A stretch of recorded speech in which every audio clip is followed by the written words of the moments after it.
Okay, for your information, we have numbers of ways to define our normality. Okay, sebelum saya pergi normality, kalau tuan-tuan tengok, nampak tak? Bila saya tengok kepada output, bila dia tanya nak save ke tak, saya tak akan save output saya. Tapi kalau syntax, saya akan save syntax saya. Saya tidak akan save saya punya apa? Saya punya output. It's not because I am arrogant, no. It's because I can generate it back. Saya boleh hasilkan semula. That's why kalau tuan-tuan puan perasan, kalau you all buat betul-betul analisis ini, ianya boleh membantu tuan-tuan puan menyegera siapkan tuan-tuan puan punya kajian. That's why kalau you boleh follow it through satu persatu yang saya buat ni, tanpa mengambil kira sebarang gangguan daripada rakan sebelah dan lain-lain, insya-Allah sebenarnya kamu akan berjaya. Okay, so kita pergi kepada normality. There are 4 types of the way to analyze the normality. So normality in a nutshell have 2 different ways. The first one is a statistical way. Statistical way. The next one is a graphical way. Graphical. Apa maksud statistics? Statistics ni akan ada 4 perkara lah. Pertama dinamakan sebagai skewness. Apa dah? Skewness. Skewness dalam bahasa apa? Bahasa Inggeris lah. Bahasa Melayu dipanggil apa? Bahasa Melayu dipanggil apa? Tak sure kan? Bahasa Melayu skewness ini dipanggil pencong. Bukan pocong ya, pencong. Kesengetan data. Whether your data is skewed to the right or your data are going to be skewed on the left. So that is the example of the skewness. The next one is kurtosis. Apa dia? Kurtosis adalah mengenai apa? Mengenai apa ni? Siapa tahu? Kemencanakan data ataupun keleperan data. How extreme the value based on the tabulation in the center and then the spread over the areas. Yang ini dipanggil kurtosis. Kemudian kita ada yang ketiga dan yang keempat. Yang ini adalah statistical measures. Namanya adalah Kolmogorov-Smirnov. Apa dia? Kolmogorov-Smirnov. Okay. Dan yang lagi satu dipanggil sebagai Shapiro-Wilks. Shapiro-Wilks. So there are 4 different types of statistical measures to know whether your data is normal or not. If your data is normal, what you can do? What you can do if your data is normal? Remember, saya akan letak warna merah kat sini. If data is normal, what's next? What's next? Apakah yang seterusnya? First, using parametric test. Okay, anda boleh gunakan ujian parametric test ya. Kejap lagi saya akan ceritakan mengenai ujian parametrik. Dan anda boleh menterjemahkan center of the data, MCT, measurement of central tendency of the data, using mean and also standard deviation. Ini contoh kelebihan menggunakan data numerical yang bertaburan normal. Baik, saya ceritakan sedikit perkara teknikal di sini. Ini adalah contoh satu taburan data. Anda boleh bayangkan, dia adalah benda yang berkaitan dengan bell shape. Apa dia? Bell shape. Nanti anda ada data lah. Ini semua data kamu. Contohnya data ketinggian rakyat Malaysia. Betul? So rakyat Malaysia dia akan ada yang paling rendah, dia ada yang paling tinggi dan dia akan ada yang di tengah-tengah ataupun dipanggil sebagai median penengah ataupun mean penengah. Average lah. Kalau data anda bagus di sini maksud saya bertaburan normal seperti yang saya tunjukkan ini, maka data ini boleh digunakan untuk pelbagai elemen statistik yang peringkat lanjutan. Sebab apa? Sebab anda akan menggunakan penengah data yang tak bias. Apa dia? Yang tak bias. Sebab kita ada mean. Mean ni, kalau anda tengok taburan data yang normal, seperti bell shape ni, kalau anda lipat dua, dia macam kertas lah. Dia ngam-ngam. Dia 50-50. Faham Kat sini 0.5, dekat sini pun adalah 0.5. Itulah kelebihan data yang normal. That's why dia boleh digunakan untuk ujian parametrik. Okey? Ujian parametrik ni kita perlu ceritakan data penengah dia apa? Mean. kita perlu ceritakan serakan data dia apa? Standard deviation. Okey, setakat ni jelas. Jadi kalau tuan-tuan dan puan-puan ada data yang bagus bertaburan normal, maka you boleh pakai ujian parametrik dan ujian parametrik kamu akan menterjemahkan mean dan standard deviation. Contoh paling senang macam ni. Sekejap lagi kita ada satu data namanya skor. Apa dia?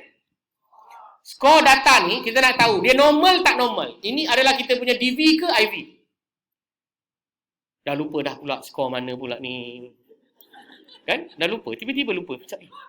Skor mana pula ni, sejak bila kita kira skor? Skor yang tuan-tuan dan puan-puan telah kira tadi. Ya? Okey, tak apa. Kalau yang lupa, saya ingatkan balik. Kat dalam data ni ada tulis. Satu namanya skor. Satu lagi score.can. Ingat lagi? Jadi skor inilah yang saya maksudkan. Kalau skor ini bertaburan normal, maka tuan-tuan dan puan-puan akan membuat penterjemahan data menggunakan centernya, iaitu mean, dan serakannya standard deviation. Itu dia punya fakta. Ya? Itu fakta dia lah. So, persoalan dia, bagaimana ingin kita lakukan demikian? Seperti mana saya ulang tadi, pertama, kita ada kaedah menentukan normaliti berdasarkan statistik. Ya? Ada lagi satu, kaedah menentukan kenormalan data berdasarkan kaedah apa dia? Grafik. So, grafik ni kita akan ceritakan di dalam SPSS. Ya? Dia akan ada di dalam SPSS. Okey, bersedia? Kita nak mula buka SPSS ni. Dah bersedia dah? Dah bersedia dah bersedia. Marilah kita tengok data ini normal ataupun tidak. Data yang saya katakan normal ataupun tidak ni adalah data apa? Data DV saya. Apa data DV saya? Skor. Skor saya normal ke tidak? Nah, inilah yang kita nak tahu. Mana kita tahu lagi normal ke tak? Normal ke tak skor ni? Tak tahu lagi. Jawablah tak tahu. Sebab tu saya tanya normal ke tidak. Cakap tak tahu. Okey? Tak tahu. Okey. Alright, so macam mana nak buat? Cara dia, analyze.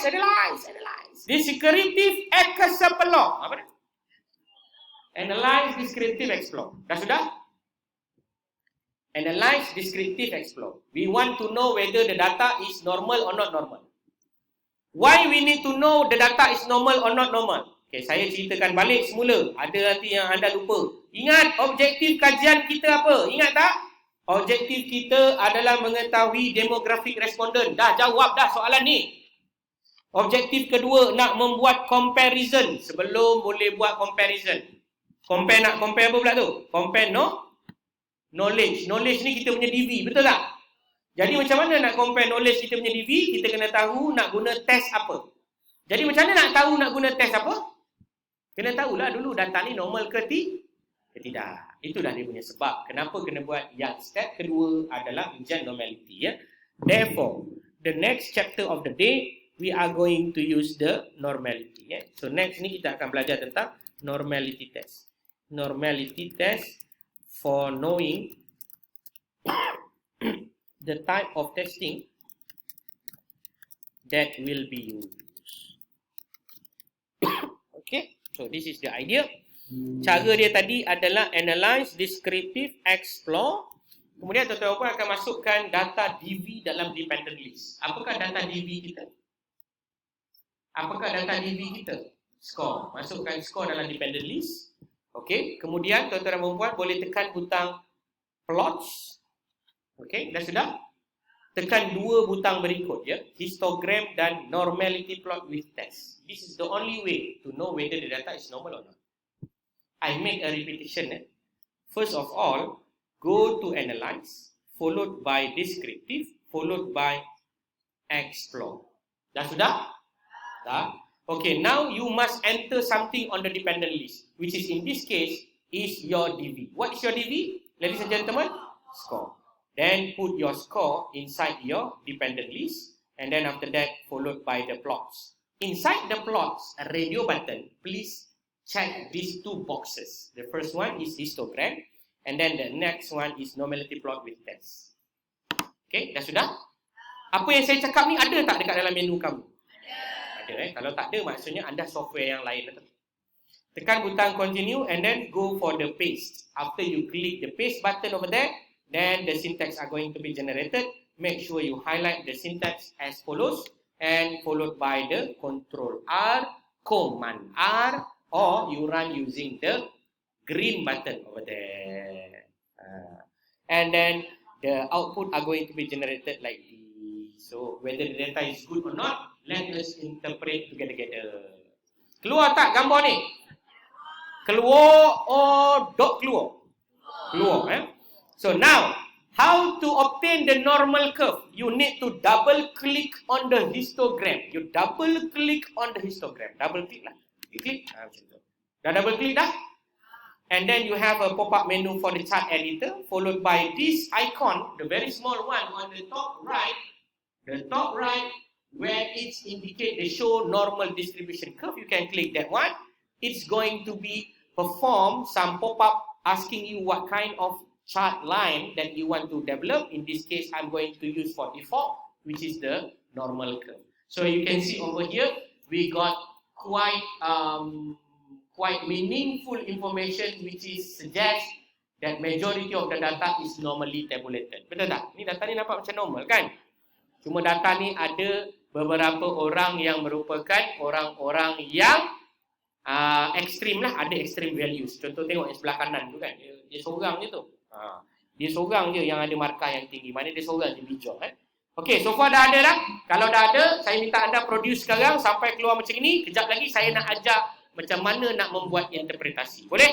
Okey, silakan.